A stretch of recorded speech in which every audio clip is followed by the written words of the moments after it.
South India shopping mall the wedding మంత్ర సరికొత్త wedding collection south India shopping mall.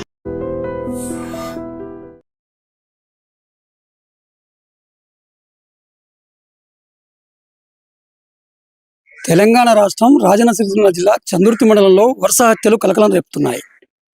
Manoj అనే యువకుడు తన పెద్దమ్మని దారుణంగా హత్య చేసి తల తీసేశారు సార్ అంటూ పోలీస్ స్టేషన్కు వెళ్ళి కత్తి పోలీసుల ముందు పెట్టి భయపెట్టిన సంఘటన మరొక ముందే ఇదే మండలంలో కసాయి కొడుకు కన్న తండ్రిని దారుణంగా కారుతో ఢీకొట్టి చంపేశాడు. ఎందుకు ఇలా వరుస హత్యలు జరుగుతున్నాయి? చందుర్తి పోలీసులకు సవాల్గా మారినటువంటి ఈ హత్యల పరంపర ఏంటనే విషయాన్ని ఇప్పుడు తెలుసుకునే ప్రయత్నం చేద్దాం. తాగుడుకు బానిసై కుటుంబ సభ్యులతో గొడవ పడుతున్నాడని కన్న తండ్రిని సొంత కుమారుడు కారుతో ఢీకొట్టి హత్య చేసిన ఘటన రాజన్న సిరిసిల్ల జిల్లా చందుర్తి మండలం దేవుని తండాలో చోటు చేసుకుంది. గ్రామానికి చెందిన జటో తిరుపతి తాగుడుకు బానిసయ్యాడు. తరచూ కుటుంబ సభ్యులతో గొడవ పడేవాడు. 3 రోజుల క్రింద ఇంట్లో ఉన్న 10,000 రూపాయలు ఇంటి వాళ్ళ కుటుంబ సభ్యులకు ఎవరికి తెలియకుండా తీసుకెళ్లాడు. సోమవారం తిరిగి ఇంటికి వచ్చి మళ్లీ డబ్బులు కావాలని భార్య అమీనతో తీవ్రంగా గొడవకు దిగాడు. దీంతో ఆమె ఆ విషయాన్ని తమ కుమారుడు రాజేష్కి ఫోన్ చేసి చెప్పింది. ఆవేశంగా ఇంటికి వచ్చిన రాజేష్ తన కారులో వచ్చాడు. ఆ రాజేష్ వచ్చే సమయానికి ఈ యొక్క తండ్రి తీవ్రంగా గొడవ పడుతున్నారు, ఇంటి ముందే గొడవ పడుతున్నారు. ఆవేశంతో వచ్చినటువంటి రాజేష్ అదే కారుతోని తండ్రిని ఢీకొట్టాడు. దీంతో ఎగిరిపడిన తిరుపతికి తీవ్ర గాయాలయ్యాయి. గమనించిన స్థానికులు తిరుపతిని 108లో ఆసుపత్రికి తరలిస్తుండగా మార్గ మధ్యంలోనే ప్రాణాలు వదిలాడు. ఈ మేరకు మృతుడి అన్న రాముల్ నాయక్ అంటే రాజేష్ వాళ్ళ పెద్దన్న ఇచ్చిన ఫిర్యాదుతో కేసు నమోదు చేసి దర్యాప్తు చేస్తున్నట్టు చందుర్తి సిఐ వెంకటేశ్వర్లు తెలిపారు. మరోవైపు తిరుపతిపై గతంలోనే చందుర్తి పోలీస్ స్టేషన్లోనే 3 కేసులు ఉన్నట్టు తెలుస్తుంది.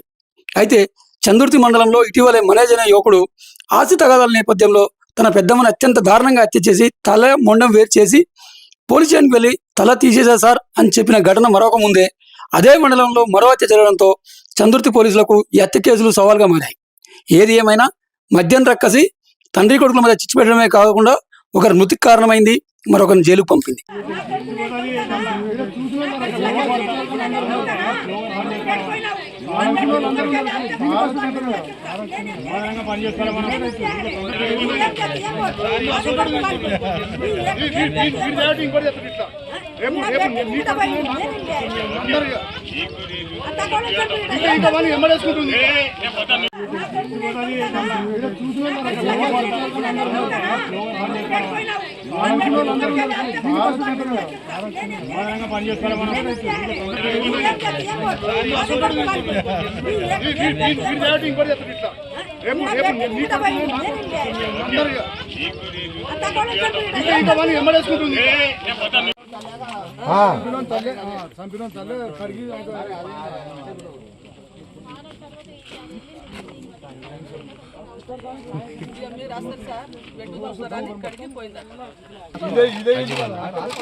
బిడ్డ ఇంటికి పోయిన పాట చెప్తే ఆడికి పోయినా